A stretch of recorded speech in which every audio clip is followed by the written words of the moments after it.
Hey friends, welcome back to my channel. In today's video, I thought it'd be fun if we experimented and made queso in the air fryer. So let's go ahead and get started. How to get by. Hey.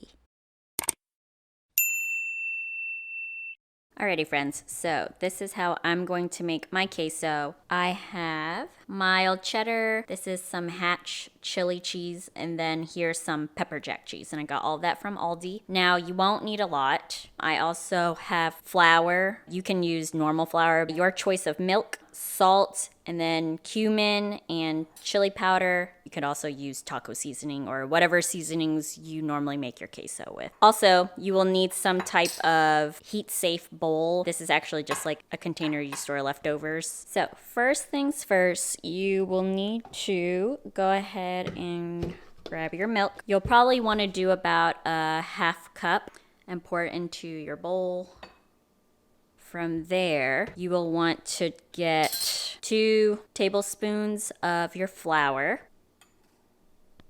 And then you will whisk. Okay, it should look something like that. From there, you are going to grab your seasonings. So I'm doing a 1/4 teaspoon of salt. And then I'm going to do 1 teaspoon of cumin and chili powder. Then mix that all up. Now this is optional, but you could also add in some sliced jalapenos and diced tomatoes too. Alrighty, I went ahead and threw those in. Next, you'll want to go ahead and grab your cheese and then slice them into small cubes. And you'll want enough to just cover the bottom layer of your bowl. Cubed up the cheese, it's probably the size of like a fingernail.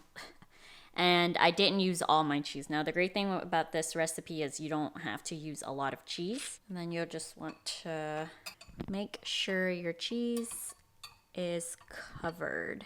So it should look like that. Now, we're going to put this in our air fryer. Okay, and you will want to bake 370 for 5 minutes first. Beep.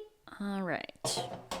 That's what it will look like. What we'll want to do is stir, and you'll see that the cheese has not melted at the bottom, which is okay. So I probably stirred for like a minute. So what I'm gonna do now is plop it back in. Okay, 370, 2 minutes. All right, we back.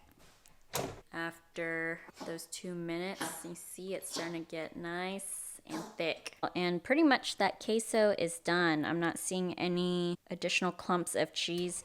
If you still have cheese clumps in yours, pop it back in your air fryer for another minute. If it's a little bit too thick for your preference, what I did was just added some milk. Then you just stir it up and just keep adding milk until you get it to the consistency that you like. But make sure you do it slowly, just so it doesn't get too watery. Okay, friends, and there you have it. Some easy air-fried queso. Now, I probably added about, I don't know, like a 1/4 cup of milk just to thin it out from what you guys saw, but look at how perfect. Let me know down below if this is something that you're going to test out. Until next time.